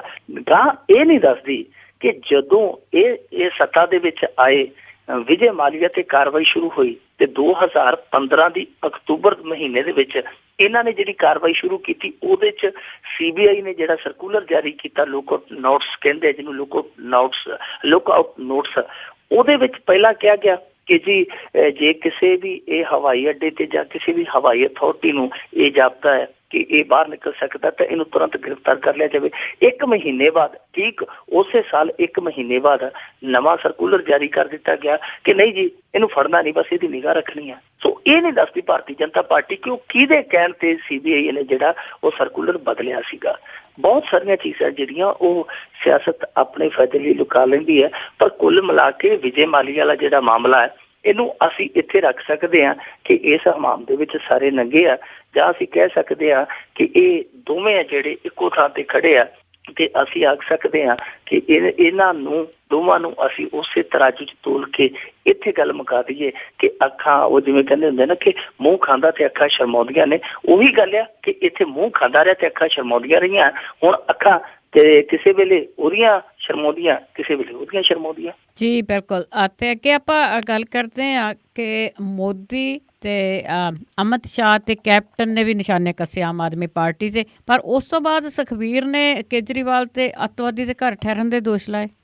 ਦੇਖੋ, ਸੁਖਬੀਰ ਬਾਦਲ ਨੇ ਜਿਹੜਾ ਇਹ ਦੋਸ਼ ਲਾਇਆ, ਦੋਸ਼ ਬੜਾ ਸੰਗੀਨ ਸੀ ਔਰ ਇਸ ਗੱਲ ਦੀ ਪੁਸ਼ਟੀ ਵੀ ਹੋ ਗਈ। ਹਾਲਾਂਕਿ ਪਹਿਲਾਂ ਜਿਹੜੀ ਆਮ ਆਦਮੀ ਪਾਰਟੀ ਉਹਨੇ ਮੰਨਿਆ ਨਹੀਂ। ਜਦੋਂ ਇਹ ਦੋਸ਼ ਲੱਗਾ ਕਿ ਇਹ ਕਿਸੇ ਅੱਤਵਾਦੀ ਦੇ ਘਰੇ ਠਹਿਰਿਆ ਮੋਗੇ ਦੇ ਵਿੱਚ, ਪਹਿਲਾਂ ਤਾਂ ਉਹਨਾਂ ਨੇ ਪੈਰਾਂ ਤੇ ਪਾਣੀ ਨਹੀਂ ਪੈਣ ਦਿੱਤਾ। ਫਿਰ ਜਦੋਂ ਰਸੋਈਏ ਨੇ ਪੁਸ਼ਟੀ ਕਰ ਦਿੱਤੀ ਕਿ ਹਾਂਜੀ ਸਾਹਿਬ ਨਰਿੰਦਰ ਮੋਦੀ ਇੱਥੇ ਠਹਿਰਿਆ, ਨਰਿੰਦਰ ਮੋਦੀ ਕਹਿੰਦਾ ਅਰਵਿੰਦ ਕੇਜਰੀਵਾਲ ਇੱਥੇ ਠਹਿਰਿਆ, ਫਿਰ ਉੱਥੋਂ ਦੇ DSP ਨੇ ਵੀ ਇਹ ਪੁਸ਼ਟੀ ਕਰ ਦਿੱਤੀ ਕਿ ਹਾਂਜੀ ਇੱਥੇ ਅਰਵਿੰਦ ਕੇਜਰੀਵਾਲ ਰਿਹਾ।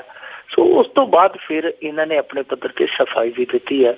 ਅੱਜ ਸੰਜੇ ਸਿੰਘ ਨੇ ਪ੍ਰੈਸ ਕਾਨਫਰੰਸ ਕਰਕੇ ਮੋੜਵਾਂ ਜਵਾਬ ਦਿੱਤਾ। ਉਹਨੇ ਜਿਹੜੀਆਂ ਗੱਲਾਂ ਕਹੀਆਂ ਉਹ ਗੱਲਾਂ ਬੜੀਆਂ ਦਮਦਾਰ ਹੈ। ਉਹਨੇ ਆਖਿਆ ਕਿ ਜੇਕਰ ਇਹ ਕੋਠੀ ਕਿਸੇ ਅੱਤਵਾਦੀ ਦੀ ਸੀ ਤੇ ਇਹਦੇ ਵਿੱਚ ਫਿਰ SHO ਕਿਉਂ ਰਹਿ ਰਿਹਾ ਸੀ, ਇਹਦੇ ਵਿੱਚ ਨਗਰ ਨਿਗਮ ਦਾ ਜੁਆਇੰਟ ਸੈਕਟਰੀ ਕਿਉਂ ਰਹਿ ਰਿਹਾ ਸੀ। ਜੇ ਇਹ ਕੋਠੀ ਕਿਸੇ ਅੱਤਵਾਦੀ ਦੀ ਸੀ ਤਾਂ ਜਦੋਂ ਪੁਲਿਸ ਇਹਨੂੰ ਲੈ ਕੇ ਜਾ ਰਹੀ ਸੀ, ਅਰਵਿੰਦ ਕੇਜਰੀਵਾਲ ਨੂੰ ਲੈ ਕੇ ਜਾ ਰਹੀ ਸੀ, ਕਿ ਉਦੋਂ ਉਹਨੂੰ ਨਹੀਂ ਸੀ ਪਤਾ, ਕਿਉਂਕਿ ਪ੍ਰੋਟੋਕਾਲ ਦੇ ਮੁਤਾਬਕ ਕਿੱਥੇ CM ਨੇ ਠਹਿਰਨਾ ਹੈ ਉਹਦੀ ਜਾਣਕਾਰੀ ਤੇ ਪੁਲਿਸ ਨੂੰ ਪਹਿਲਾਂ ਹੀ ਆ। ਸੋ ਉਹਨਾਂ ਨੇ ਇਸ ਆਧਾਰ ਤੇ ਗੱਲ ਕਹੀ ਹੈ ਕਿ ਇਹ ਸਭ ਕੁਛ ਹੈ ਜਿਹੜਾ ਉਹ ਅਰਵਿੰਦ ਕੇਜਰੀਵਾਲ ਨੂੰ ਨਹੀਂ ਪਤਾ ਕਿ ਕਿਹਦੀ ਕੋਠੀ ਸੀ ਕਿਹਦੀ ਕੋਠੀ ਨਹੀਂ। ਕੋਈ ਤਰਸੇਮ ਸਿੰਘ ਇਹਨਾਂ ਦਾ ਨੇੜਲਾ ਸੀਗਾ, ਆਮ ਆਦਮੀ ਪਾਰਟੀ ਦਾ ਕੋਈ ਸਮਰਥਕ ਸੀਗਾ, ਉਹਨੇ ਹੀ ਸਾਰਾ ਅਰੇਂਜ ਕੀਤਾ ਸੀਗਾ ਤੇ ਜਿੱਥੇ ਇਹ ਠਹਿਰਿਆ ਸੀ ਉਸੇ ਕੋਠੀ ਦੇ ਇੱਕ ਹਿੱਸੇ ਦੇ ਵਿੱਚ SHO ਰਹਿੰਦਾ ਤੇ ਇੱਕ ਹਿੱਸੇ ਦੇ ਵਿੱਚ ਜੁਆਇੰਟ ਸੈਕਟਰੀ ਹੈ ਜਿਹੜਾ ਨਗਰ ਨਿਗਮ ਦਾ ਉਹ ਰਹਿੰਦਾ। ਹੁਣ ਜਿੱਥੋਂ ਤੱਕ ਇਹ ਸੁਖਬੀਰ ਸਿੰਘ ਬਾਦਲ ਦਾ ਕਹਿਣਾ ਹੈ ਇਹ ਫਲਾਣੇ ਅੱਤਵਾਦੀ ਦੀ ਕੋਠੀ ਹੈ, ਤੇ ਦੇਖੋ ਸਾਰਾ ਦਿਨ ਅੱਜ ਭੱਜ ਦੌੜ ਰਹੀ ਪਤਾ ਕੀਤਾ ਜਾਵੇ ਕਿ ਉਹ ਕੌਣ ਬੰਦਾ ਆ ਜਿਹਦੀ ਕੋਠੀ 'ਚ ਰਹੇ, ਤਾਂ ਉਹਦਾ ਨਾਮ ਨਰਿੰਦਰ ਸਿੰਘ ਆ। ਨਰਿੰਦਰ ਸਿੰਘ ਤੇ ਅੱਤਵਾਦ ਦੇ ਕਈ ਕੇਸ ਦਰਜ ਜ਼ਰੂਰ ਹੋਏ ਪਰ ਉਹ ਸਾਰੇ ਕੇਸਾਂ ਦੇ ਵਿੱਚੋਂ ਬਰੀ ਹੋਇਆ। ਹੁਣ 6 ਮਹੀਨੇ ਪਹਿਲਾਂ ਉਹ UK ਚਲਿਆ ਗਿਆ। ਹੁਣ ਦੇਖੋ ਜਿਹੜਾ ਬੰਦਾ, ਪਹਿਲੀ ਗੱਲ ਤੇ ਇੱਥੋਂ ਦਾ ਸਾਡਾ ਮੀਡੀਆ ਜਿਹੜਾ ਉਹ ਅੱਤਵਾਦੀ, ਵੱਖਵਾਦੀ ਇਹੋ ਜਿਹੇ ਟੈਗ ਲਾਉਣ ਲੱਗਿਆ ਮਿੰਟ ਮਾਰਦਾ। ਜਿਹੜਾ ਬੰਦਾ ਸਾਰੇ ਕੇਸਾਂ ਚੋਂ ਬਰੀ ਹੋ ਕੇ ਬਾਇਜ਼ਤ ਬਾਹਰ ਚਲੇ ਗਿਆ, ਤੁਸੀਂ ਉਹਨੂੰ ਅੱਤਵਾਦੀ ਕਿਵੇਂ ਕਹਿ ਸਕਦੇ ਹੋ? ਔਰ ਦੂਜੀ ਗੱਲ, ਜੇ ਅੱਜ ਅਰਵਿੰਦ ਕੇਜਰੀਵਾਲ ਤੇ ਇਹੋ ਜਿਹੇ ਇਲਜ਼ਾਮ ਲੱਗਦੇ ਪਏ ਆ ਤੇ ਇਹੋ ਜਿਹੇ ਇਲਜ਼ਾਮ ਸੁਖਬੀਰ ਸਿੰਘ ਬਾਦਲ ਦੀ ਆਪਦੀ ਪਾਰਟੀ ਤੇ ਵੀ ਲੱਗਣ ਡਏ ਆ ਕਿ ਕੱਲ KS ਮੱਖਣ ਜਿਹੜਾ ਕਿ ਉੱਥੇ ਇਹਨਾਂ ਦਾ ਮੰਚ ਸੰਭਾਲਦਾ ਪਿਆ ਸੀ ਕੋਟਕਪੂਰੇ ਦੀ ਰੈਲੀ ਦੇ ਵਿੱਚ, ਉਹੀ KS ਮੱਖਣ ਹੈ ਜਿਹੜਾ ਅੱਜ ED ਦੇ ਸਾਹਮਣੇ ਪੇਸ਼ ਹੋਣ ਜਾਣਾ ਸੀ। ਉਹਨੇ ਡਰੱਗ ਕੇਸ ਦਾ ਜਿਹੜਾ ਉਹ ਪੈਸਾ ਇਨਵੈਸਟ ਹੋਇਆ ਫਿਲਮ ਦੇ ਵਿੱਚ, ਉਸ ਮਾਮਲੇ ਦੇ ਮੁਤਲਕ ਉਹਦੀ ਪਿੱਛੇ ਉਹ ਕਹਿੰਦੇ ਕਿ ਫਿਰ ਤੂੰ ਉੱਥੇ ਉਹਨੂੰ ਕਾਹਤੋਂ ਮੋਹਰੀ ਬਣਾਇਆ ਸੀ। ਖਾਸ ਤੌਰ ਤੇ ਜਦੋਂ ਪ੍ਰਧਾਨ ਮੰਤਰੀ ਹੈ ਤੇ ਪ੍ਰਧਾਨ ਮੰਤਰੀ ਦੇ ਮੰਚ ਨੂੰ ਇਹੋ ਜਿਹਾ ਬੰਦਾ ਸੰਭਾਲਦਾ ਪਿਆ ਸੀ ਜਿਹੜਾ ਕਿ ਦਾਗੀ ਹੈ। ਸੋ ਕਈ ਕਿਸਮ ਦੇ ਜਿਹੜੇ ਚਰਚੇ ਆ ਉਹ ਸੁਖਬੀਰ ਸਿੰਘ ਬਾਦਲ ਦੀਆਂ ਗੱਲਾਂ ਦੇ ਖਿਲਾਫ ਹੁਣ ਚੱਲਦੇ ਪਏ ਆ। ਸੁਖਬੀਰ ਸਿੰਘ ਬਾਦਲ ਨੇ, ਤੁਹਾਨੂੰ ਯਾਦ ਹੋਣਾ, ਪਿੱਛੇ ਜਿਹੇ ਵੀ ਕੀਤਾ ਸੀ ਕਿ ਜੀ ਇਹ ਤਾਂ ਆਰਪੀ ਸਿੰਘ ਦੇ ਘਰੇ ਪਰੌਂਠੇ ਖਾ ਕੇ ਆਏ ਆ, ਪਰ ਸੁਖਬੀਰ ਬਾਦਲ ਭੁੱਲ ਜਾਂਦਾ ਕਿ ਆਰਪੀ ਸਿੰਘ ਜਿਹਦੇ ਬਾਰੇ ਉਹ ਕਹਿੰਦਾ ਕਿ ਉਹ ਖਾਲਿਸਤਾਨੀ ਹੈ, ਆਰਪੀ ਸਿੰਘ ਦੇ ਨਾਲ ਤੇ ਪ੍ਰਕਾਸ਼ ਸਿੰਘ ਬਾਦਲ ਦੀ ਵੀ ਫੋਟੋ ਹੈ, ਪ੍ਰਕਾਸ਼ ਸਿੰਘ ਬਾਦਲ ਦੀ ਵੀ ਫੋਟੋ ਹੈ ਤੇ ਫੋਟੋ ਵੀ ਨਾਸ਼ਤਾ ਕਰਦਿਆਂ ਦੀ ਹੈ। ਸੋ ਜੇ ਉਹ ਇਹੋ ਜਿਹਾ ਵੱਖਵਾਦੀ ਹੈ, ਇਹੋ ਜਿਹਾ ਅੱਤਵਾਦੀ ਹੈ, ਤੇ ਪ੍ਰਕਾਸ਼ ਸਿੰਘ ਬਾਦਲ ਉੱਥੇ ਕੀ ਕਰਨ ਜਾਂਦਾ? ਜੇ ਇਹ ਮੋਹਕਮ ਸਿੰਘ ਹੋਰਾਂ ਨੂੰ ਜਾਂ ਹੋਰ ਕਈਆਂ ਨੂੰ ਇਹ ਇਸ ਤਰ੍ਹਾਂ ਦਾ ਦੱਸਦੇ ਆ ਕਿ ਜੀ ਖਾਲਿਸਤਾਨੀ ਫਲਾਣਾ ਖਾਲਿਸਤਾਨੀ ਹੈ, ਤੇ ਫਿਰ ਆਪਦੀ ਬੈਠਕ 'ਚ ਕਿਉਂ ਸੱਦਦੇ ਆ? ਸੁਖਬੀਰ ਬਾਦਲ ਬਿਨਾਂ ਗੱਲ ਤੋਂ, ਬਿਨਾਂ ਜਾਂਚੇ, ਬਿਨਾਂ ਪਰਖੇ ਬਿਆਨ ਦੇ ਦਿੰਦਾ ਹੈ। ਪਰ ਕੁੱਲ ਮਿਲਾ ਕੇ ਜਿਸ ਤਰੀਕੇ ਦਾ ਮੀਡੀਆ ਨੇ ਰਿਐਕਟ ਕੀਤਾ ਇਸ ਮਾਮਲੇ ਤੇ, ਅੱਤਵਾਦੀ ਕਹਿ ਕੇ, ਉਹ ਠੀਕ ਨਹੀਂ ਜਾਪਦਾ ਮੀਡੀਆ ਦੇ ਲਿਹਾਜ਼ ਨਾਲ ਕਿ ਬੰਦੇ ਦੀ ਪਹੁੰਚਣ ਤੇ ਕਰੋ ਕੌਣ ਆ, ਉਹਦਾ ਪਿਛੋਕੜ ਕੀ ਹੈ। ਪਿਛੋਕੜ ਨਰਿੰਦਰ ਸਿੰਘ ਦਾ ਜਿਹੜਾ ਉਹ ਇਹੋ ਜਿਹਾ ਬੇਸ਼ੱਕ ਆ, ਪਰ ਹੁਣ ਹਾਲ ਦੀ ਘੜੀ ਅਸੀਂ ਉਹਨੂੰ ਅੱਤਵਾਦੀ ਨਹੀਂ ਕਹਿ ਸਕਦੇ ਕਿਉਂਕਿ ਉਹ ਸਾਰੇ ਕੇਸਾਂ ਦੇ ਵਿੱਚ ਬਰੀ ਹੈ। ਬਿਲਕੁਲ ਜੀ। ਮੇਰੇ ਖਿਆਲ ਦੇ ਵਿੱਚ ਇਹਨਾਂ ਨੂੰ ਘਰ ਦੇ ਵਿੱਚ ਹੀ ਯਾਦ ਭੁੱਲ ਜਾਂਦਾ ਆ। ਜਦ ਖਾੜਕੂ ਲਹਿਰ ਸੀਗੀ ਉਸ ਟਾਈਮ ਤੇ ਸੁਖਬੀਰ ਬਾਦਲ ਦੇ ਪਿਤਾ ਜੀ ਸਮਾਨ ਪ੍ਰਕਾਸ਼ ਬਾਦਲ ਤੇ ਉਦੋਂ ਸਿਰੋਂ ਪਾ ਲੈਂਦੇ ਸੀ, ਭੋਗਾਂ ਤੇ ਜਾਂਦੇ ਸੀ ਤੇ ਲੋਕਾਂ ਤੋਂ ਵੋਟਾਂ ਲੈਂਦੇ ਸੀ। ਹੁਣ ਇਹ ਉਲਟ ਚੱਲ ਰਹੇ ਆ। ਸ਼ਾਇਦ ਘਰ ਦੇ ਵਿੱਚ ਹੀ ਸਲਾਹ ਨਹੀਂ ਕਰਦੇ ਕਿਸੇ ਗੱਲ ਦੀ। ਤੇ ਅੱਗੇ ਆਪਾਂ ਪੰਜਾਬ ਦੀ ਗੱਲ ਕਰਦੇ ਹਾਂ, ਉਸ ਦੇ ਵਿੱਚ ਦਾਗੀ ਉਮੀਦਵਾਰਾਂ ਦੀ ਭਰਮਾਰ। ਦੇਖੋ, ਜਿਸ ਦੇਸ਼ ਦੀ ਸੰਸਦ ਦੇ ਵਿੱਚ 34-35% ਦਾਗੀ ਹੋਣਗੇ, ਉਸ ਦੇਸ਼ ਦੀ ਅਸੈਂਬਲੀ ਦੀ ਚੋਣ ਦੇ ਵਿੱਚ ਵੀ ਦਾਗੀ ਉਮੀਦਵਾਰ ਜਿਹੜੇ ਆ ਹੋਣੇ ਸੁਭਾਵਿਕ ਆ। ਪੰਜਾਬ ਦੀ ਚੋਣ ਦੇ ਵਿੱਚ ਵੀ ਇਸ ਵੇਲੇ ਦਾਗੀਆਂ ਦੀ ਕਾਫੀ ਤਾਦਾਦ ਆ। ਖਾਸ ਤੌਰ ਤੇ ਜੇ ਦੇਖੀਏ ਤੇ 1145 ਉਮੀਦਵਾਰਾਂ ਚੋਂ ਜਿਹੜੇ 101 ਦਾਗੀ ਆ, ਉਹਨਾਂ ਚੋਂ 78 ਤੇ ਕਾਫੀ ਗੰਭੀਰ, ਕਾਫੀ ਸੰਗੀਨ ਜਿਹੜੇ ਆ ਉਹ ਪਰਚੇ ਆ, ਕੇਸ ਚੱਲਦੇ ਆ। ਇਹਨਾਂ ਦੇ ਵਿੱਚੋਂ 11 ਦੇ ਖਿਲਾਫ ਕਤਲ ਦੀ ਕੋਸ਼ਿਸ਼ ਦੇ ਮਾਮਲੇ ਆ, 6 ਦੇ ਖਿਲਾਫ ਔਰਤ ਵਿਰੁੱਧ ਜੁਰਮ ਦੇ ਮੁਕੱਦਮੇ ਆ, ਜਿਹੜੇ ਕਿ ਸੰਗੀਨ ਸ਼੍ਰੇਣੀ ਦੇ ਵਿੱਚ ਆਉਂਦੇ ਆ, ਗੰਭੀਰ ਜੁਰਮਾਂ ਦੀ ਸ਼੍ਰੇਣੀ ਦੇ ਵਿੱਚ ਆਉਂਦੇ ਆ। ਖਾਸ ਤੌਰ ਤੇ ਜੇ ਨਾਵਾਂ ਦੀ ਗੱਲ ਕਰੀਏ ਤਾਂ ਇਹਦੇ ਵਿੱਚ ਨਾਂ ਨਵਜੋਤ ਸਿੱਧੂ ਦਾ ਵੀ ਹੈ। ਨਵਜੋਤ ਸਿੱਧੂ ਦੇ 1988 ਦੇ ਵਿੱਚ ਇੱਕ ਕਤਲ ਦਾ ਮੁਕੱਦਮਾ ਦਰਜ ਹੋਇਆ ਸੀ। ਬਾਅਦ ਦੇ ਵਿੱਚ ਉਹ ਕਤਲ ਕੇਸ ਹੈ ਜਿਹੜਾ ਬਰੀ ਹੋ ਗਿਆ, ਪਰ ਉਸ ਫੈਸਲੇ ਨੂੰ ਅੱਗੇ ਹਾਈ ਕੋਰਟ 'ਚ ਚੈਲੰਜ ਕਰ ਦਿੱਤਾ ਗਿਆ, ਜਿੱਥੋਂ 3 ਸਾਲ ਵੱਜ ਗਿਆ ਸੀ। ਜਾ ਕੇ ਇਹਨੇ ਸੁਪਰੀਮ ਕੋਰਟ ਦੇ ਵਿੱਚ ਸਜ਼ਾ ਤੇ ਸਟੇ ਕਰਾ ਲਿਆ। ਉਹ ਸਟੇ ਹਾਲੇ ਤੱਕ ਬਹਾਲ ਆ, ਪਰ ਨਵਜੋਤ ਸਿੱਧੂ ਤੇ ਉਹ ਕੇਸ ਹੈ ਜਿਹੜਾ ਉਹ ਜਿਉਂਦਾ ਤਿਉਂ ਆ। ਦੂਜੇ ਪਾਸੇ ਇਸ ਫੈਰਿਸ ਦੇ ਵਿੱਚ ਸੁਖਪਾਲ ਖਹਿਰਾ ਵੀ ਹੈ, ਕਮਰ ਸੰਧੂ ਵੀ ਹੈ, ਹੋਰ ਵੀ ਬੜੇ ਆ। ਕਾਂਗਰਸ ਦੇ ਮੇਰੇ ਖਿਆਲ ਦੇ ਨਾਲ ਘੱਟੋ ਘੱਟ ਇਸ ਦਾਗੀ ਮਹਿਫਲ ਦੇ ਵਿੱਚ 12% ਹੈ, ਅਕਾਲੀਆਂ ਦੇ 11%, ਆਮ ਆਦਮੀ ਪਾਰਟੀ ਦੇ ਵੀ 11% ਹੈ, ਭਾਜਪਾ ਦੇ ਵੀ 9% ਹੈ, ਅਕਾਲੀ ਦਲ ਅੰਮ੍ਰਿਤਸਰ ਦੇ ਉਹਨਾਂ ਦੇ ਵੀ 9% ਹੈ। ਸੋ ਜਿਨ੍ਹਾਂ ਤੇ ਮੁਕੱਦਮੇ ਚੱਲਦੇ ਆ, ਇਹਨਾਂ ਦੇ ਵਿੱਚੋਂ ਕਈਆਂ ਤੇ ਸਿਆਸਤ ਤੋਂ ਪ੍ਰੇਰਿਤ ਵੀ ਮੁਕੱਦਮੇ ਆ। ਜਿੱਦਾਂ ਸੁਖਪਾਲ ਖਹਿਰੇ ਤੇ ਇੱਕ ਤਰਪਾਲ ਚੋਰੀ ਦਾ ਕੇਸ ਆ, ਉਹ ਤੇ ਹੁਣ ਸਿੱਧਾ ਹੀ ਪਤਾ ਆ ਕਿ ਤਰਪਾਲ ਚੋਰੀ ਥੋੜੀ ਕਰੇਗਾ ਸੁਖਪਾਲ ਖਹਿਰਾ। ਸੋ ਇਹੋ ਜਿਹੇ ਕੇਸ ਵੀ ਹੈਗੇ। ਕੰਵਰ ਸੰਧੂ ਤੇ ਕੇਸ ਹੈ ਜਿਹੜੇ ਉਹ ਬਹੁਤੇ ਉਹ ਆ ਮੇਰੇ ਖਿਆਲ ਦੇ ਨਾਲ ਜਿਹੜੇ ਮਾਮਲੇ ਪੱਤਰਕਾਰਤਾ ਦੇ ਸਮੇਂ ਦੇ ਵਿੱਚ ਉਹਦੇ ਚੱਲਦੇ, ਕੋਈ ਮਾਣਹਾਨੀ ਦਾ, ਕੋਈ ਇੱਧਰ ਦਾ, ਕੋਈ ਉੱਧਰ ਦਾ। ਹੋਰ ਵੀ ਕਈਆਂ ਤੇ ਇਸ ਤਰ੍ਹਾਂ ਦੇ ਹੈ ਨੇ ਜਿਨ੍ਹਾਂ ਤੇ ਇਸ ਤਰ੍ਹਾਂ ਦੇ ਮਾਮਲੇ ਚੱਲਦੇ ਆ। ਪਰ ਜੋ ਦੇਖਦੇ ਹਾਂ ਅਸੀਂ, ਉਹ ਸਭ ਤੋਂ ਜ਼ਿਆਦਾ ਇਸ ਪਹਿਲੂ ਤੋਂ ਦੇਖਦੇ ਹਾਂ ਕਿ ਮਾਮਲੇ ਕੁਛ ਲੋਕਾਂ ਤੇ ਬੜੇ ਗੰਭੀਰ ਆ। ਬੈਂਸ ਬ੍ਰਦਰਸ ਤੇ ਵੀ ਸਿਆਸਤ ਤੋਂ ਪ੍ਰੇਰਿਤ ਕੁਛ ਕੇਸ ਆ, ਪਰ 307 ਵਾਲਾ ਇੱਕ ਜਿਹੜਾ ਕੇਸ ਹੈ ਉਹਨਾਂ ਤੇ, ਉਹ ਕਾਫੀ ਪੁਰਾਣਾ ਤੇ ਕਾਫੀ ਚਰਚਿਤ ਹੈ, ਜਿਹੜਾ ਤਹਿਸੀਲਦਾਰ ਵਾਲਾ ਕੇਸ ਆ। ਇਸ ਤਰ੍ਹਾਂ ਹੋਰ ਵੀ ਪਾਰਟੀਆਂ ਦੇ ਆ, ਬਹੁਤ ਸਾਰੇ ਆ। ਜੇ ਆਪਾਂ ਕੁੱਲ ਪਰਸੈਂਟੇਜ ਕੱਢੀਏ ਉਮੀਦਵਾਰਾਂ ਦੀ, ਤੇ ਇਹ ਲਗਭਗ 10% ਬਣਦੇ। ਜਿੰਨੇ ਉਮੀਦਵਾਰ ਮੈਦਾਨ ਦੇ ਵਿੱਚ ਖੜੇ ਆ, ਉਹਦੇ 10% ਹੈ ਜਿਹੜੇ ਉਹ ਦਾਗੀ ਆ। ਸੋ ਇਹ ਭਰਮਾਰ ਹੈ ਇਸ ਵਾਰੀ, ਪਰ ਪਿਛਲੀ ਵਾਰੀ ਨਾਲੋਂ ਘੱਟ ਆ। ਪਿਛਲੀ ਵਾਰੀ ਦੱਸਦੇ ਆ ਕਿ ਐਦੋਂ ਵੀ ਜ਼ਿਆਦਾ ਸਨ, ਐਤਕੀ ਉਮੀਦਵਾਰ ਜਿਹੜੇ ਦਾਗੀ ਉਹ ਘੱਟ ਆ। ਪਰ ਜਿੱਥੋਂ ਤੱਕ ਆਮ ਆਦਮੀ ਪਾਰਟੀ ਦੀ ਗੱਲ ਕਰੀਏ, ਆਮ ਆਦਮੀ ਪਾਰਟੀ ਦੇ ਵਿੱਚ ਇੱਕ ਬੰਦਾ ਤੇ ਇਹੋ ਜਿਹਾ ਜਿਹਦੇ ਖਿਲਾਫ ਇਹਨਾਂ ਨੇ ਆਪ ਹੀ ਪਹਿਲਾਂ ਜਾਂਚ ਦੀ ਪੜਤਾਲ ਦੀ ਮੰਗ ਕੀਤੀ ਸੀ, ਪਰ ਬਾਅਦ ਦੇ ਵਿੱਚ ਆਪ ਹੀ ਟਿਕਟ ਦਾ ਦਾਅਵੇਦਾਰ ਬਣਾ ਕੇ ਇਹਨਾਂ ਨੇ ਟਿਕਟ ਨਾਲ ਨਵਾਜ ਵੀ ਦਿੱਤਾ। ਸੋ ਸਾਰੇ ਪਾਸੇ ਹੀ ਇਸ ਤਰ੍ਹਾਂ ਦਾ ਮਾਹੌਲ ਆ। ਪਰ ਜੇ ਆਪਾਂ ਗੱਲ ਕਰੀਏ ਇਹਦੇ ਹੱਲ ਵਾਸਤੇ ਕਿ ਹੱਲ ਕੀ ਆ, ਤਾਂ ਹੱਲ ਨਰਿੰਦਰ ਮੋਦੀ ਨੇ ਭਾਰਤ ਨੂੰ ਵਿਖਾਇਆ ਸੀ, ਭਾਰਤ ਨੂੰ ਦਰਸਾਇਆ ਸੀਗਾ ਜਦੋਂ ਇਹ ਚੋਣ ਕੰਪੇਨ ਦੇ ਵਿੱਚ ਸੀਗਾ, ਪ੍ਰਧਾਨ ਮੰਤਰੀ ਦੇ ਅਹੁਦੇ ਦਾ ਦਾਅਵੇਦਾਰ ਸੀ। ਇਹਨੇ ਆਖਿਆ ਸੀਗਾ ਕਿ ਜੇਕਰ ਅਸੀਂ ਸੱਤਾ ਚਾਹੁੰਦੇ ਹਾਂ ਤੇ ਅਸੀਂ ਸੰਸਦ ਸਭ ਤੋਂ ਪਹਿਲਾਂ ਵਿਧਾਇਕ ਕਰਾਂਗੇ, ਯਾਨੀ ਸਿਆਸਤ ਹੈ ਜਿਹੜੀ ਉਹ ਵਿਧਾਇਕ ਹੋਏਗੀ। ਪਰ ਹੋਇਆ ਕਿ ਜਿਹੜੀ UPA 1 ਵੇਲੇ ਤਾਦਾਦ ਸੀ ਦਾਗੀਆਂ ਦੀ, ਉਹ 24% ਸੀ। UPA 2 'ਚ ਉਹ ਵੱਧ ਕੇ 30% ਹੋ ਗਈ, ਤੇ ਇਹਦੀ ਵਾਲੀ ਸਰਕਾਰ 'ਚ 34% ਹੋ ਗਈ। 2.5-3 ਸਾਲ ਦਾ ਸਮਾਂ ਜਿਹੜਾ ਉਹ ਲੰਘ ਚੁੱਕਾ, ਹਾਲੇ ਤੱਕ ਉਹ ਵਿਧਾਇਕਤਾ ਵਾਲੀ ਜਿਹੜੀ ਲਹਿਰ ਸੀ ਉਹ ਚੱਲੀ ਹੋਈ ਨਹੀਂ। ਚੱਲਣੀ ਕੀ ਹੈ, ਜਦੋਂ ਮੰਤਰੀ ਮੰਡਲ ਇਹਦਾ ਬਣ ਰਿਹਾ ਸੀ, ਉਹਦਾ ਗਠਨ ਹੋ ਰਿਹਾ ਸੀ, ਉਹਦੇ ਵਿੱਚ 2 ਸੱਜਣ ਤੇ ਇਹਦੇ ਮੰਤਰੀ ਇਹੋ ਜਿਹੇ ਸਨ ਜਿਹਨਾਂ 'ਚ ਇੱਕ ਬਲਾਤਕਾਰ ਦਾ ਦੋਸ਼ੀ ਸੀਗਾ, ਦਾਗੀ ਸੀਗਾ, ਇੱਕ ਤੇ ਕਰਪਸ਼ਨ ਦਾ 318 ਕਰੋੜ ਰੁਪਏ ਦੇ ਗਵਨ ਦਾ ਕੇਸ ਸੀਗਾ। ਸੋ ਇਹ ਇਸ ਤਰ੍ਹਾਂ ਦੇ ਮਾਹੌਲ ਦੇ ਵਿੱਚ ਅਸੀਂ ਆਸ ਨਹੀਂ ਰੱਖ ਸਕਦੇ, ਪਰ ਇਹਦਾ ਹੱਲ ਇੱਕ ਇਹ ਆ ਕਿ ਕੋਈ ਫਾਸਟ ਟਰੈਕ ਕੋਰਟ ਜਿੱਦਾਂ ਹੁੰਦੇ ਆ ਉਸ ਤਰਜ਼ ਤੇ ਕੋਈ ਅਦਾਲਤ ਹੋਵੇ ਜਿਹੜੀ ਤੁਰੰਤ ਫੁਰੰਤ ਇਹ ਫੈਸਲਾ ਕਰੇ ਕਿ ਫਲਾਣਾ ਮੁਕੱਦਮਾ ਸਿਆਸਤ ਤੋਂ ਪ੍ਰੇਰਿਤ ਆ ਤੇ ਫਲਾਣਾ ਮੁਕੱਦਮਾ ਜਿਹੜਾ ਉਹ ਵਾਕਿਆ ਹੀ ਸੱਚਾਈ ਦੇ ਨੇੜੇ ਆ, ਚੱਲਣਯੋਗ ਆ। ਫਿਰ ਉਹਦਾ ਫੈਸਲਾ ਜਿਹੜਾ ਛੇਤੀ ਹੋ ਜਾਵੇ। ਜਿੱਥੋਂ ਵੀ ਪ੍ਰਕਿਰਿਆ ਜਿਹੜੀ ਬਚਦੀ ਅਪੀਲ ਦਲੀਲ ਦੀ, ਉਹ ਹੋ ਕੇ ਪੂਰੀ ਵਾਪਸ ਆ ਕੇ ਬੰਦੇ ਦਾ ਫੈਸਲਾ ਹੋ ਜਾਵੇ ਜਲਦੀ ਕਿ ਕੀ ਇਹ ਸਿਆਸਤ 'ਚ ਰਹਿਣ ਦਾ ਹੱਕਦਾਰ ਆ ਜਾਂ ਫਿਰ ਇਹਨੂੰ ਆਊਟ ਕਰ ਦੇਣਾ ਚਾਹੀਦਾ। ਨਹੀਂ ਤਾਂ ਫਿਰ ਇਹ ਠੀਕ ਹੈ, ਜੇ ਸੰਸਦ ਦੇ ਵਿੱਚ ਵੀ ਬੈਠੇ ਆ ਤੇ ਅਸੈਂਬਲੀ ਦੇ ਵਿੱਚ ਵੀ ਆਈ ਜਦ ਕਿਸੇ ਤੇ ਕੋਈ ਪਰਚਾ ਚੱਲਦਾ ਹੈ, ਉਹ ਸਾਰੇ ਕਿਉਂਕਿ ਮੰਨਦਾ ਤੇ ਹੈ ਨਹੀਂ ਕੋਈ, ਹਰੇਕ ਬੰਦਾ ਕਹਿੰਦਾ ਮੇਰੇ ਨਾਲ ਧੱਕਾ ਹੋਇਆ। ਫਿਰ ਇਸ ਤਰ੍ਹਾਂ ਦਾ ਕੰਮ ਫਿਰ ਚੱਲਦੇ ਰਹਿਣਾ ਚਾਹੀਦਾ। ਜੇ ਸਫਾਈ ਕਰਨੀ ਹੈ ਤੇ ਫਿਰ ਕਦਮ ਹੈ ਜਿਹੜੇ ਉਹ ਸਖਤ ਚੁੱਕਣੇ ਪੈਣਗੇ। ਜੀ ਤੇ ਅੱਗੇ ਆਪਾਂ ਜਾਂਦੇ ਜੀ ਚੋਣ ਸਰਗਰਮੀਆਂ ਪੰਜਾਬ ਦੇ ਵਿੱਚ ਜੋ ਹੋ ਰਹੀਆਂ ਉਹਨਾਂ ਬਾਰੇ ਦੇਖੋ, ਚੋਣ ਸਰਗਰਮੀਆਂ ਜਿਹੜੀਆਂ ਕੁਛ ਖੂਨੀ ਵੀ ਹੋ ਜਾਂਦੀਆਂ ਜੀ। ਪਿਛਲਾ ਜਿਹੜਾ ਦਿਨ ਗੁਜ਼ਰ ਕੇ ਗਿਆ ਇਹਦੇ ਵਿੱਚ 8-9 ਬੰਦੇ ਇੱਕੋ ਦਿਨ ਜ਼ਖਮੀ ਹੋਏ ਆ। ਚੋਣਾਂ ਦੀ ਲੜਾਈ ਹੋਈ ਆ ਬਟਾਲੇ ਦੇ ਵਿੱਚ, ਇੱਕ ਅਕਾਲੀ ਸਰਪੰਚ ਤੇ ਦੋਸ਼ ਲੱਗੇ ਆ ਕਿ ਉਹਨੇ 4 ਆਮ ਆਦਮੀ ਪਾਰਟੀ ਦੇ ਸਮਰਥਕ ਜਿਹੜੇ ਕੁੱਟ ਕੱਤੇ ਆ। ਰਾਏਕੋਟ ਦੇ ਵਿੱਚ ਵੀ ਲੜਾਈ ਹੋਈ ਆ, ਕੋਟਕਪੂਰਾ ਦੇ ਵਿੱਚ ਵੀ ਝੰਡਾ ਲਾਉਣ ਤੋਂ ਇੱਕ ਬੰਦੇ ਨੂੰ ਕੁੱਟਿਆ ਮਾਰਿਆ ਗਿਆ। ਸੋ ਇਹ ਜਿਹੜੀ ਚੋਣ ਹੌਲੀ ਲਾਲ ਹੁੰਦੀ ਜਾ ਰਹੀ ਹੈ। ਅੱਗੇ ਜਾ ਕੇ ਪਤਾ ਨਹੀਂ ਕਿੰਨੀ ਕੁ ਲਾਲ ਹੋਏਗੀ, ਪਰ ਸਾਰੇ ਸੁੱਖ ਦੇ ਕੇ ਬਹੁਤੀ ਲਾਲ ਨਾ ਹੋਵੇ, ਇੱਥੇ ਹੀ ਰਹਿ ਜਾਵੇ ਤਾਂ ਕਿ ਸਾਡਾ ਜਿਹੜਾ ਇੱਕ ਭਾਈਚਾਰਕ ਸਾਂਝ ਦਾ ਮਾਹੌਲ ਹੈ ਉਹ ਖਰਾਬ ਨਾ ਹੋਵੇ।